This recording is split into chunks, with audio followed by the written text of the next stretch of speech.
अब बताओ बड़ा या छोटा है तो साफ साफ दिख रहा होगा यार कि जितना बड़ा ऑब्जेक्ट है उतना ही बड़ा। पहले तो ये बताओ कि इमेज कहाँ बन रहा है, तो इमेज बन रहा है एट फोकस। तो वो रिफ्लेक्शन के बाद अपने पाथ को रिट्रेस करेगा, क्योंकि बच्चों यहाँ पर भी जो एंगल बन रहा है वो 90 डिग्री बनेगा, और ये जितना एंगल बना के आया था अगर उतना ही एंगल बना के वापस लौट जाए तो बच्चों आप ध्यान से देख पा रहे होंगे कि ये रे प्रिंसिपल एक्सिस के पैरेलल हो गया। हाय बच्चों, कैसे हैं आप? Welcome to the rescue course by physics. देखिए आज के इस लेक्चर में हम बात करेंगे कि स्फेरिकल मिरर्स के केस में हम रे डायग्राम्स कैसे ड्रॉ करते हैं, ठीक है। और ये भी बात करेंगे कि जो दो टाइप के मिरर्स होते हैं, यानी concave mirror and convex mirror, उनके केस में अगर हम डिफरेंट पोजीशन पे ऑब्जेक्ट्स को रखें तो इमेज कैसे बनेंगे, मतलब कहाँ बनेंगे, सीधे होंगे कि उल्टे होंगे, रियल होंगे कि वर्चुअल होंगे, ये सारी बातें हम लोग करने वाले हैं। इसका मतलब ये बहुत इंपॉर्टेंट लेक्चर रहने वाला है, इसको बहुत ध्यान से समझना, ठीक है बच्चों। शुरू करें फिर, चलिए बात करते हैं रे डायग्राम की। तो देखो, जो पैरेलल इंसिडेंट रेज होते हैं, मतलब वो रे जो प्रिंसिपल एक्सिस के पैरेलल होते हैं, वो फोकस से होके पास करते हैं आफ्टर रिफ्लेक्शन। ये बात आप पहले से जानते हैं, ठीक है। इवन फोकस के डेफिनेशन में ही हम लोगों ने देखा था। तो जैसे मान लो बच्चों ये कोई कॉनकेव मिरर है। अच्छा याद रखना बच्चों, पहला वाला जो डॉट है ना वो पोल के लिए होगा, दूसरा वाला फोकस के लिए होगा और तीसरा वाला सेंटर ऑफ कर्वेचर होगा, ठीक है। तो बार बार एफ सी और पी ये सब हम लोग नहीं लिखेंगे, क्योंकि इससे ना फोटो बिना मतलब का कचड़ा होगा, ठीक है। चलिए, तो सबसे पहले भेजते हैं एक रे को जो पैरेलल है। अब जब आप नॉर्मल ड्रॉ करेंगे तो आप जानते हैं कि वो सेंटर से होकर पास करेगा, और ये जितना एंगल बना के आया है उतना ही एंगल बना के जाएगा और फोकस से होकर पास करेगा। अच्छा, एक और चीज़ है, आगे चल के हम ये नॉर्मल ड्रॉ नहीं करेंगे, ठीक है। मतलब हम किसी भी रे को अगर पैरेलली इंसिडेंट करेंगे तो उसको सीधे हम फोकस से पास करा देंगे, दैट्स इट, ओके। चलिए, यहाँ पर कॉन्वेक्स मिरर के केस में अगर कोई रे प्रिंसिपल एक्सिस के पैरेलल आया, आपने नॉर्मल ड्रॉ किया तो वो सेंटर से होकर पास करेगा, और जितना एंगल बना के आया है उतना ही एंगल बना के जाएगा, और इसको हम पीछे की तरफ बढ़ाएंगे तो वो फोकस पे आके मिलेगा। अरे बोलो ना यार, ठीक है, सही है, चलो ठीक है। यहाँ पर वो एग्जैक्टली फोकस से होके जा रहा था, लेकिन यहाँ पर वो कुछ इस तरीके से रिफ्लेक्ट करेगा कि ऐसा लग रहा है जैसे ये कहीं फोकस से होके आ रहा है, ठीक है। चलो, अगला कॉन्सेप्ट ये है कि अगर रे फोकस से होके पास कर रहा हो तो वो प्रिंसिपल एक्सिस के पैरेलल हो जाएगा। मतलब ऊपर वाले सिचुएशन का जस्ट रिवर्स सिचुएशन है ये। कैसे, तो मैं आपको बताता हूँ। तो मान लो बच्चों, अगर कोई रे फोकस से होके जा रहा है तो ठीक है ना, नॉर्मल ड्रॉ करोगे तो जाएगा सेंटर से होके, और ये जितना एंगल बना के आया था अगर उतना ही एंगल बना के वापस लौट जाए तो बच्चों आप ध्यान से देख पा रहे होंगे कि ये रे प्रिंसिपल एक्सिस के पैरेलल हो गया है। अब देखो, एक कॉन्सेप्ट मैंने शायद फर्स्ट या सेकंड लेक्चर में आपको बताया था कि हम चाहें तो रेज के डायरेक्शन को रिवर्स कर सकते हैं। तो आप इस फोटो और इस फोटो को कंपेयर करके देखना, लगेगा जैसे सेम ही फोटो है, बस अंतर है तो डायरेक्शन का। इसमें क्या हुआ है कि इधर से होके इधर आया है, और इसमें क्या हुआ है कि इधर से होके इधर गया है। मतलब अगर इधर से होके इधर आ रहा है तो इधर से आएगा तो इधर जाएगा, सिंपल सी बात है ये, ठीक है। तो ध्यान रखना, फोकस से होके आएगा तो प्रिंसिपल एक्सिस के पैरेलल हो जाएगा।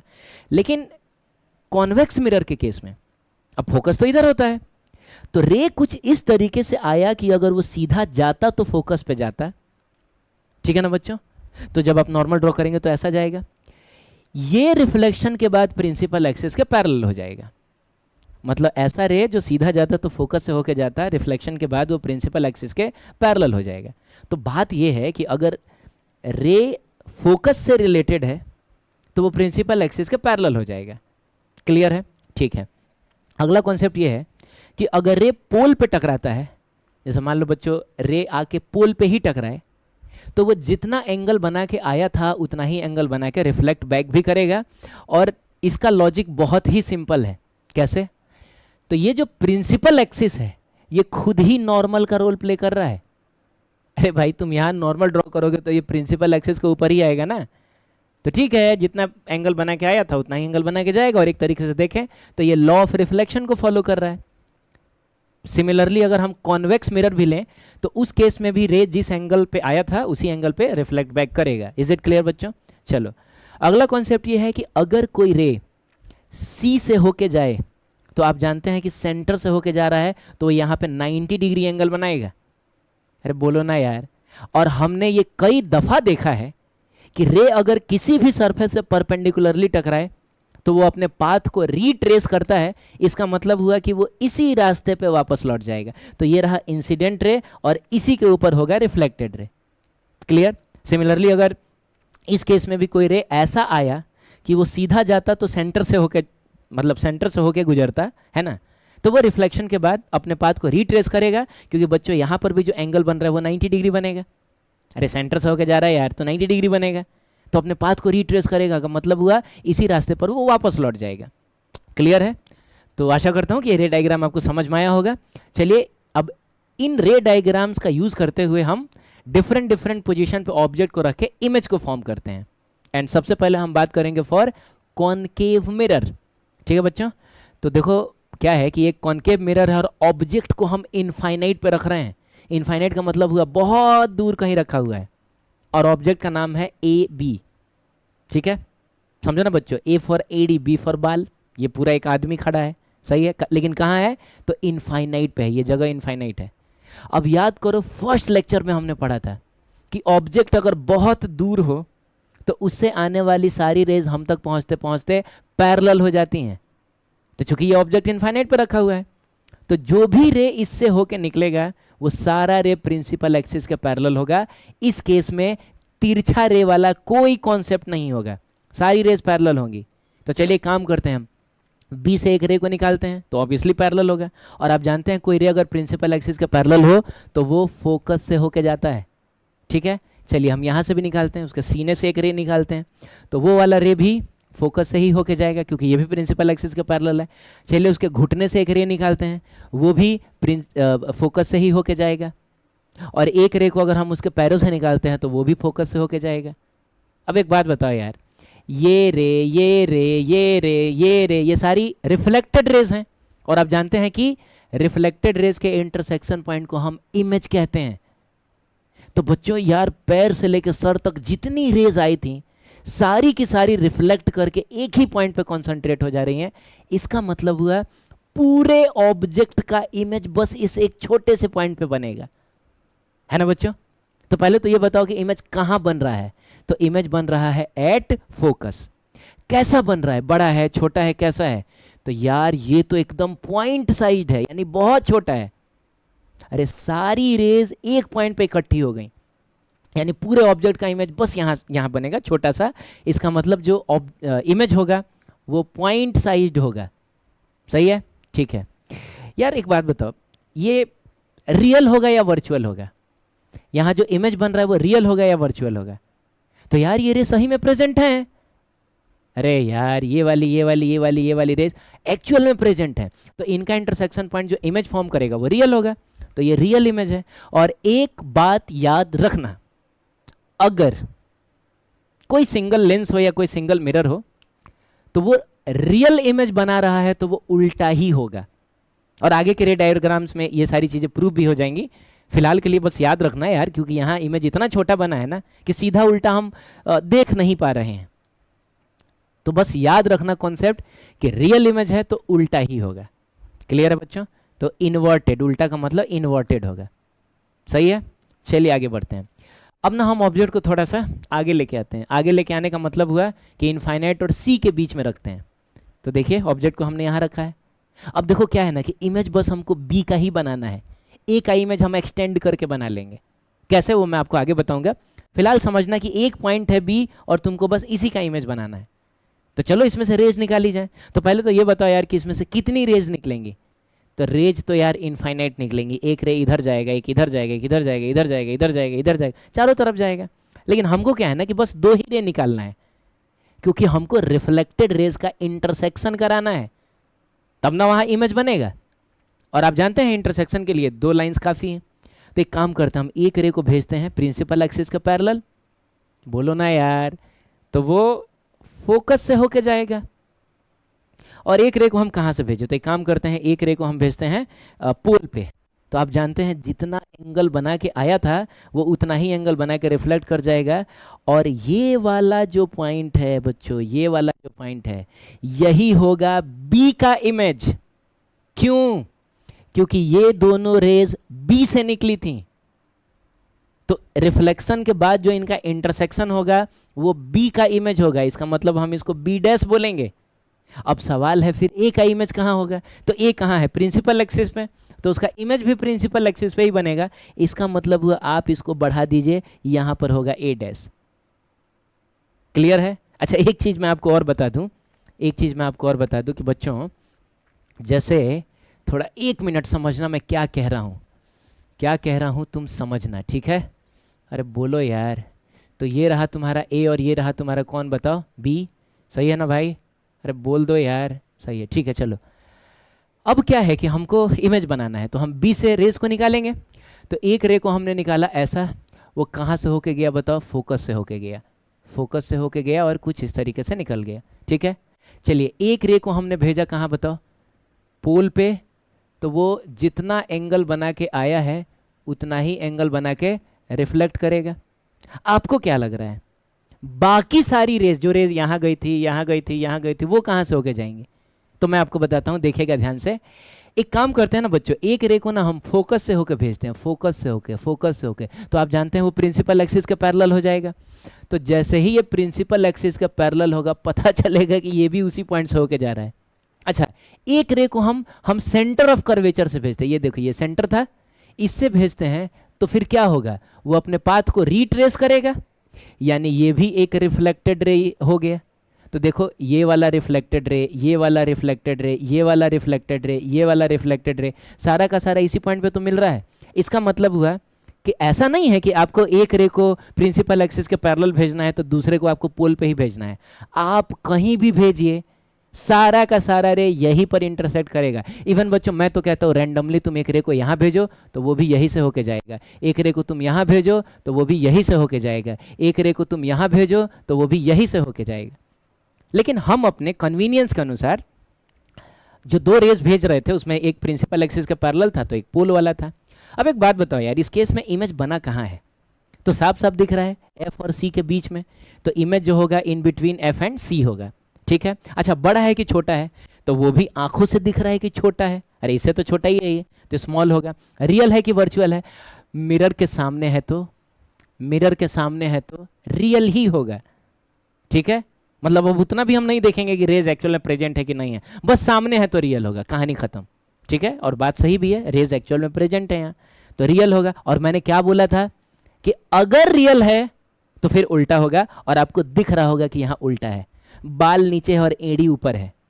सही है बच्चों? तो इन्वर्टेड होगा। क्लियर है? अब हम ऑब्जेक्ट को थोड़ा और आगे करते हैं और अब हम सी पे लेके चलते हैं, ठीक है। ऑब्जेक्ट इज एट सी। तो चलिए बी से एक रे को निकालते हैं और फोकस से होके जाएगा। एक रे को निकालते हैं, पोल पे भेजते हैं, ठीक है। तो वो उतना ही एंगल बना के रिफ्लेक्ट करेगा। और बच्चों यार बी का जो इमेज है वो यहाँ बन रहा है, यानी यही तो है बी डैश। और इसको अगर हम ऊपर की तरफ बढ़ाएंगे तो यहाँ पर ए डैश मिलेगा। ओहो हो, इमेज जो है वो तो सी पे ही बन गया। बोलो यार, इमेज कहाँ बन गया? वो तो सी पे ही बन गया। तो ऑब्जेक्ट अगर सी पे तो इमेज भी सी पे। ये सब याद रखने वाली बातें हैं, ठीक है। अब बताओ बड़ा या छोटा? तो साफ साफ दिख रहा होगा यार कि जितना बड़ा ऑब्जेक्ट है उतना ही बड़ा इमेज है। तो इसका मतलब हुआ सेम साइज होगा। रियल की वर्चुअल, मिरर के सामने है रियल होगा, रियल है तो उल्टा ही होगा, और उल्टा भी आपको दिख ही रहा होगा। सही है? चलिए एक काम करते हैं, अब हम ऑब्जेक्ट को थोड़ा और आगे लेके चलते हैं। सही है? और हम रखते हैं सी और एफ के बीच में, यानी सी एंड एफ के बीच में, ठीक है। तो ये रहा आपका सी और एफ के बीच में। इमेज तो हमको बी का ही बनाना है, ए का तो हम ऐसे बढ़ा के बना लेंगे। तो बी से एक रे निकाला प्रिंसिपल एक्सिस के पैरेलल, फोकस से होके जाएगा, पोल पर भेजिए, उतना ही एंगल बना के रिफ्लेक्ट करेगा, और यहाँ पर बना है बी डैश। सही है?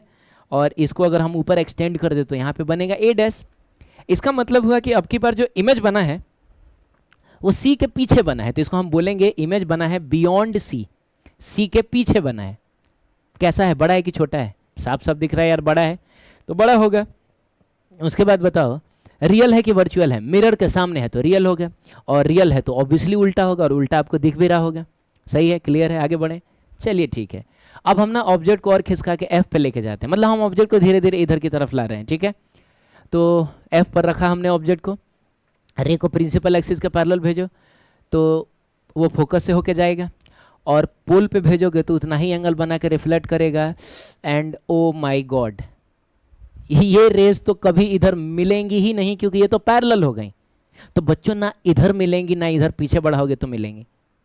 आप समझ रहे हैं? अरे पीछे भी मिल जाता अगर तो वर्चुअल इमेज बन जाता, लेकिन पैरेलल रे है, पैरेलल रे तो इनफाइनाइट पे मिलता है। तो आप मन करे तो इधर इनफाइनाइट पे मिला, मन करे तो उधर इनफाइनाइट पे मिला। सही है? तो पहली बात तो ये, अच्छा पहली बात तो ये कि जो रे, देखो मैं आपको बता रहा हूँ, यहाँ पर देखो रेज कन्वर्जिंग थी, यहाँ पर भी देखो रिफ्लेक्टेड रेज कन्वर्जिंग है, यहाँ पर भी कन्वर्जिंग है, यहाँ पर भी कन्वर्जिंग है, लेकिन वो रेज यहाँ पर आके पैरेलल हो गई। ठीक है, पैरेलल हो गई। तो बताओ इमेज कहाँ बनेगा? तो बनना भी होगा तो इनफाइनाइट पे, या तो इधर नहीं तो उधर बनेगा। तो बात करेंगे कि इमेज बनेगा इनफाइनाइट पे और कैसा होगा, बड़ा कि छोटा? अरे यार अब इधर कहीं मिलेगा इनफाइनाइट पे तो आपको नहीं लग रहा कि बहुत बड़ा बनेगा, या इधर भी कहीं मिलेगा इनफाइनाइट पे तो यार बहुत बड़ा इमेज बनेगा, यानी वेरी लार्ज इमेज होगा। समझ रहे हो? रियल वर्चुअल हम क्लेम नहीं करेंगे। देखिए एनसीईआरटी में आप 10th क्लास में भी पढ़े होंगे तो वहां भी होगा, और मे भी शायद 12th क्लास में भी होगा, उसमें उसने रियल बोला है। ए भाई, तो रियल का मतलब हुआ कि आप उसको इधर मिला रहे हैं। कहाँ? इनफाइनाइट पे। तो जब आप इधर मिला रहे हैं तो क्या आप इधर नहीं मिला सकते हैं इनफाइनाइट पे? तो अगर इधर इधर मिला रहे हो तो तुम रियल बोलोगे, तो इधर मिलाओगे तो तुम इसको वर्चुअल बोलोगे। बोलो। तो इसीलिए हम रियल वर्चुअल क्लेम नहीं करेंगे।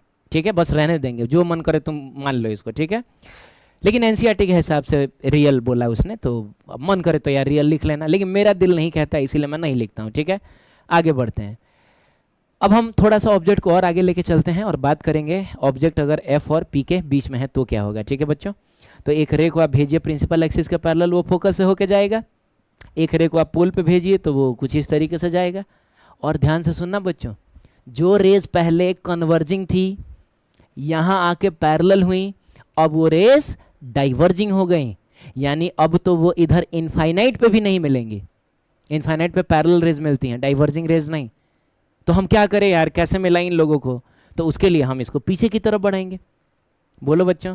तो ये देखो बी से निकली हुई ये जो दो इंसिडेंट रेज थी, रिफ्लेक्शन के बाद वो यहाँ मिल रही है, यानी यहीं पर बी डैश होगा, और हम इसको बढ़ा देंगे तो यहाँ पे ए डैश होगा। अच्छा, डॉटेड लाइन से मैंने इसलिए दिखाया है क्योंकि ये रेज एक्चुअल में प्रेजेंट नहीं है, ये जो इमेज है वो वर्चुअल है, तो वर्चुअल इमेज को थोड़ा डॉटेड से हम दिखाएंगे। सही है भाई? चल ठीक है यार। तो अब बताओ तो कहाँ बना है इमेज? तो सबसे पहली बात, इमेज बना है बिहाइंड द मिरर, मिरर के पीछे बना है। कैसा बना है, बड़ा कि छोटा? साफ साफ दिख रहा है बड़ा है। ठीक है, तो बड़ा बना है। कैसा है यार, रियल है कि वर्चुअल है? तो मिरर के पीछे है तो वर्चुअल ही होगा। मिरर के पीछे तो रेज एक्चुअल में होती नहीं है, तो वर्चुअल होगा। और वर्चुअल है तो सीधा होगा, रियल है तो उल्टा होगा, वर्चुअल है तो सीधा होगा। सही है? हमेशा, मतलब इवन लेंसेज के केस में भी, अगर कोई सिंगल लेंस होगा या सिंगल मिरर है, रियल है तो उल्टा होगा, वर्चुअल है तो सीधा होगा। ठीक है, चलिए सही। सीधा मतलब इरेक्ट होता है तो इरेक्ट होगा। तो समझ में आया होगा? नहीं समझ में आएगा फिर से एक बार देख लेना 1.5 या 2x स्पीड पे। ठीक है, आगे बढ़ते हैं। अब देखो यार क्या है ना यार, कि ये बहुत बड़ा कन्फ्यूजन है कि ऑब्जेक्ट को कहाँ रखें, तो इमेज कहाँ बनेगा, कैसा बनेगा। अगर आपको ये कन्फ्यूजन होता है, ये 4-5 केसेस में आप कन्फ्यूज रहते हैं, तो आप उसको ना इस तरीके से याद रखना जो मैं अभी आपको बता रहा हूँ। ठीक है, बोलो बच्चों, ऑब्जेक्ट कहाँ है? ऑब्जेक्ट कहाँ है? ये देखो इनफाइनाइट पे है, यहाँ पे। तो जो इमेज बना है वो देखो फोकस पे बना है, छोटा सा बना है, उल्टा सा बना है। अब जैसे जैसे ऑब्जेक्ट इधर आएगा ये इमेज इधर की तरफ जाता है, और आप देख पा रहे होंगे बड़ा होता हुआ जा रहा है, लेकिन ऑब्जेक्ट के रेस्पेक्ट में तो छोटा ही है ना। क्या बोलते हो यार? तो मतलब 2 केस तो हमको याद हो गया। कौन कौन सा बताओ? अगर इनफाइनाइट पे था तो फोकस पे बना था, उल्टा बना था, और मिरर के सामने है तो रियल है, और ठीक है रियल है तो उल्टा होगा। लेकिन अगर हम ऑब्जेक्ट को इनफाइनाइट और सी के बीच में ला के रखें तो इमेज जो होगा वो सी, एफ और सी के बीच में बनेगा, छोटा बनेगा, उल्टा बनेगा। अब जैसे जैसे वो और करीब आएगा ये और बड़ा होता जाएगा, और जब वो सी पे पहुंचेगा तो ये भी सी पे पहुंचेगा और सेम साइज का हो जाएगा। मतलब बड़ा होते होते सेम साइज का हो गया। ये क्लियर है? तो याद हो गया ये भी कि सी पे तो सी पे ही बनेगा, उल्टा बनेगा, सेम साइज का बनेगा। जैसे वो आगे आ रहा है ये और बड़ा होता जा रहा है। इसका मतलब ऑब्जेक्ट अगर एफ और सी के बीच में है तो इमेज सी के पीछे चला गया और बड़ा बन गया। आप समझ रहे हैं ना? ऐसा बड़ा होता जा रहा था, बड़ा बन गया। और जैसे ही ये फोकस पे आएगा इमेज गायब हो जाएगा। समझ रहे हैं?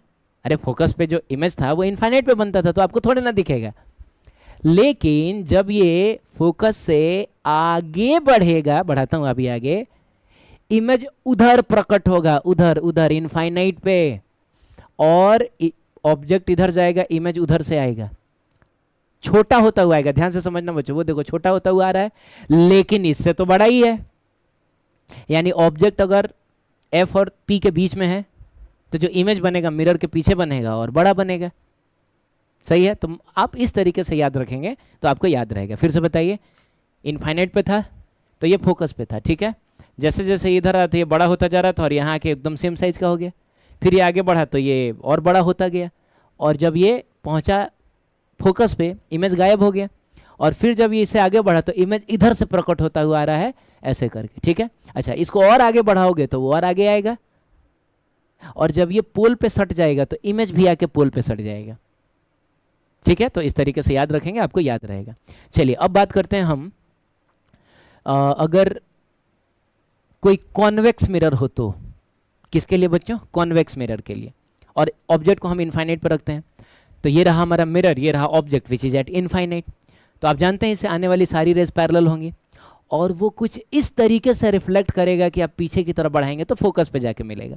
सिमिलरली एक और रे भेजा हमने, ऐसे रिफ्लेक्ट करेगा, पीछे बढ़ाओगे फोकस से होके जाएगा, ऐसे रिफ्लेक्ट करेगा, पीछे बढ़ाओगे फोकस से होके जाएगा, ऐसे रिफ्लेक्ट करेगा, पीछे बढ़ाओगे फोकस से होके जाएगा। तो आप बताइए, ये और ये सारी रिफ्लेक्टेड रेज अगर हम इनको इंटरसेक्ट कराए तो वो यहाँ पे इंटरसेक्ट हो रही हैं, इसका मतलब यहीं पे इमेज बनेगा। यानी इस केस में भी अगर ऑब्जेक्ट इनफाइनाइट पे है तो इमेज फोकस पे बनेगा। पिछले केस में भी ऐसा था, इस केस में भी ऐसा था बच्चों। इमेज कहाँ बनेगा? फोकस पे। और कैसा बनेगा यार? तो पॉइंट साइज बनेगा, पॉइंट साइज बनेगा। याद रखना, फोकस पे जो इमेज बनेगा पॉइंट साइज का होता है, ठीक है। उसके बाद बताओ रियल है कि वर्चुअल है? तो यहाँ पे डिफरेंस आएगा।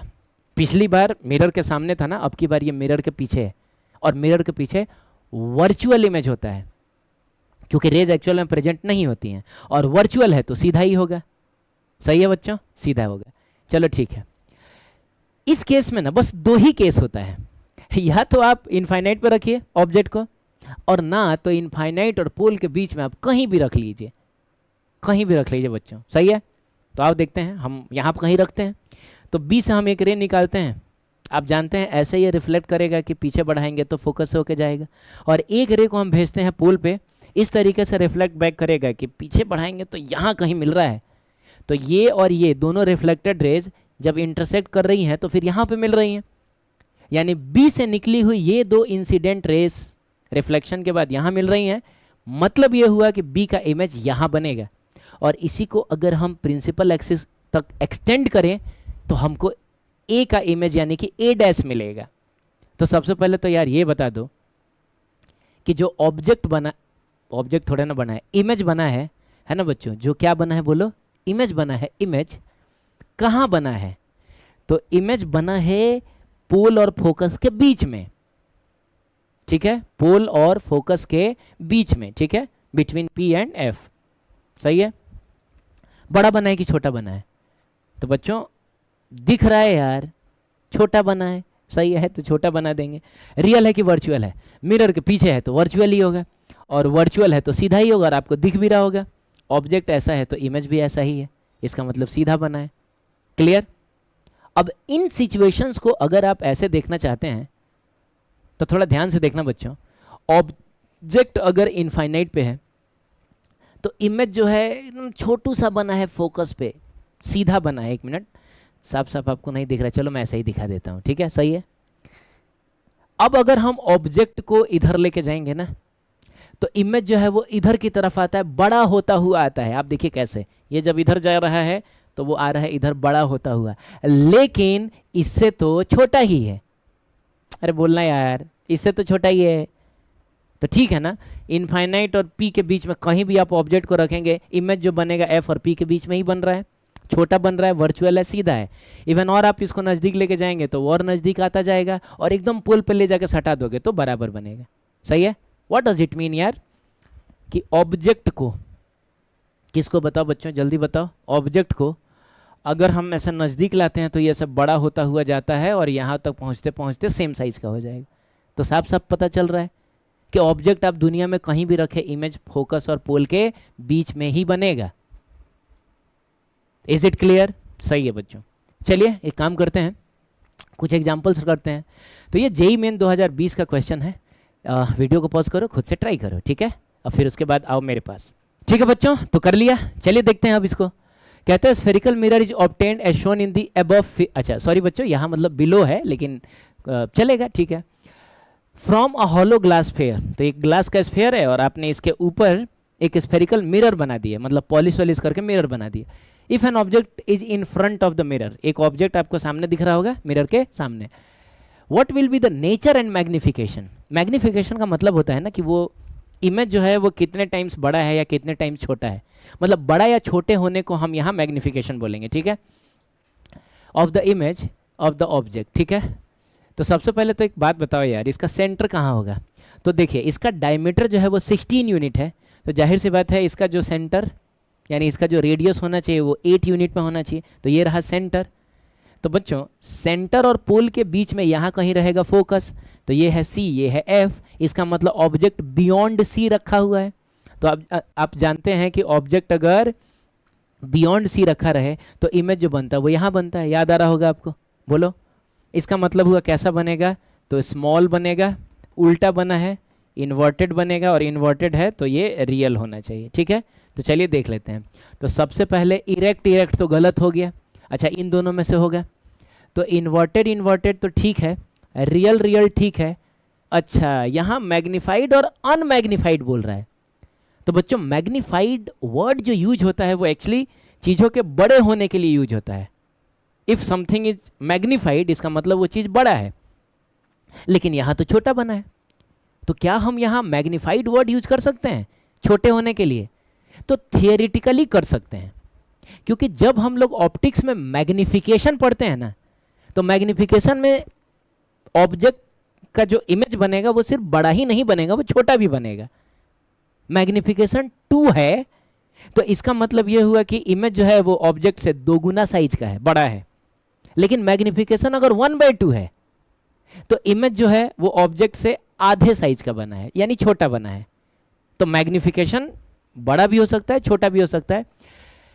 तो हम यहाँ मैग्नीफाइड वर्ड यूज कर सकते हैं, क्योंकि अनमैग्नीफाइड का मतलब हुआ कि वो सेम साइज का है, ना बड़ा बना है ना छोटा बना है। आप समझ रहे हैं? तो हालांकि आम बोलचाल की भाषा में तो मैग्नीफाइड वर्ड तो बड़ा होने के लिए यूज होता है, लेकिन हम यहाँ छोटा के लिए भी कर सकते हैं। अनमैग्नीफाइड गलत हो जाएगा बच्चों यार, अनमैग्नीफाइड का मतलब हुआ सेम साइज का है, और सेम साइज का थोड़े बना है, छोटा बना है। छोटा बना है तो हम मैग्निफिकेशन कुछ तो आ रहा है, इसका मतलब हुआ इसका सही आंसर ये है, और ऑफिशियल आंसर भी यही है। आप सर्च करिएगा तो इसके जो सॉल्यूशंस लोगों ने दिए हैं इंटरनेट पे, सबने कहा है कि मैग्नीफाइड मतलब तो बड़ा होता है, अनमैग्नीफाइड मतलब छोटा। बेकार की बात है ये। अनमैग्नीफाइड का मतलब वो मैग्नीफाई हुआ ही नहीं है, इसका मतलब जिस साइज़ का ऑब्जेक्ट है उसी साइज़ का इमेज बना है, ऐसा थोड़े ना बना है। ठीक है बच्चों, तो ऐसा करता हूँ आप समझ गए होंगे। तो इसका सही आंसर बी है, और यही ऑफिशियल आंसर भी है। तो चलिए इसको भी एक बार वीडियो को पॉज करके देख लीजिए क्या है। देख लिया आपने? देखते हैं। A short straight object of height 100 centimetre lies before the central axis of a spherical mirror whose length has absolute value कितना? 40 सेंटीमीटर। अच्छा, मतलब फोकल लेंथ की एब्सोल्यूट वैल्यू, एब्सोल्यूट वैल्यू का मतलब हुआ ना कि ये नहीं बताया है कि पॉजिटिव है कि नेगेटिव है, वो बस बोला है कि 40 सेंटीमीटर है। पॉजिटिव भी हो सकता है और नेगेटिव भी हो सकता है, और ये भी नहीं बताया कि स्फेरिकल मिरर है कौन सा, बस स्फेरिकल मिरर बोल दिया, कॉनकेव कॉन्वेक्स बताया ही नहीं। तो अभी हम मिरर ड्रॉ नहीं करेंगे, हम क्वेश्चन को आगे पढ़ेंगे। The image of the object produced by the mirror is of height 25 centimetre and has the same orientation. Same orientation का मतलब हुआ कि अगर ऑब्जेक्ट सीधा है तो इमेज भी सीधा बनेगा। तो यार एक बात बताओ यार, ऑब्जेक्ट का हाइट है 100 सेंटीमीटर और इमेज का हाइट है 25 सेंटीमीटर, ठीक है, यानी इमेज जो है वो छोटा बना है और सीधा बना है। तो छोटा और सीधा कौन बनाता है यार? कॉनकेव मिरर सीधा तो बनाता है, जब आप ऑब्जेक्ट को यहां रखते हैं तो ये सीधा तो बनाएगा, लेकिन वो तो बड़ा बना देता है, यानी ये तो होगा नहीं। तो जाहिर सी बात है कॉन्वेक्स मिरर ही इसका आंसर होगा, क्योंकि कॉन्वेक्स मिरर जो है वो आपको याद होगा कि ऑब्जेक्ट को आप कहीं भी रखें, पोल और फोकस के बीच में बनाएगा, छोटा बनाएगा और सीधा बनाएगा। तो हो सकता है कि ये 100 सेंटीमीटर लंबा हो तो ये 25 सेंटीमीटर लंबा हो। सही है। तो चलिए देखते हैं ऑप्शन में क्या क्या कहता है। इमेज इज रियल, गलत बात है बच्चों, इमेज तो वर्चुअल बना है। ठीक है, हाँ इमेज इज वर्चुअल, ये सही है। Opposite side of the concave mirror, गलत हो गया बच्चों, गलत हो गया, कॉन्वेक्स मिरर है ये। तो कौन सा है, ये वाला लग रहा है। इमेज इज वर्चुअल सही है। Opposite side of the convex mirror, इसका मतलब इसका ऑप्शन नंबर डी सही है। लेकिन देखो क्या है ना कि यार कोई भी क्वेश्चन आएगा प्लीज प्लीज प्लीज खुद से एक बार कर लेना, ठीक है। बिना खुद से किए हुए तुम डायरेक्ट अगर देख रहे हो कोई फायदा नहीं हो रहा है, यकीन मानो। फिर तुम बार बार यही चिल्लाओगे कि सर आप समझाते तो सब समझ में आता है, लेकिन हम जब खुद से करने जा रहे हैं तो नहीं हो रहा है। भाई तुमको खुद से तब करना है जब टीचर पढ़ा रहा है, सही है। इस समय अगर खुद से करोगे हो सकता है बने, हो सकता है नहीं बने, लेकिन एक बार अगर खुद से अटेम्प्ट किए रहोगे ना तो टीचर समझाएगा तो वो चीज़ें ज़्यादा फील होंगी। ठीक है भाई, आगे बढ़ते हैं। चलिए मैं होमवर्क देता हूँ, इसका जो सल्यूशन है मैं नेक्स्ट वीडियो में करके बताऊंगा। कि एक तो कॉनकेव मिरर है और ऑब्जेक्ट को ऐसे रखा हुआ है, ठीक है, बियॉन्ड सी रखा हुआ है, ऐसे रखा है। तो आपको इसका इमेज ड्रॉ करना है कि वो कहाँ बनेगा, किस साइज का बनेगा, किस शेप का बनेगा। ठीक है, स्क्रीनशॉट ले लेना बच्चों, ये रहा।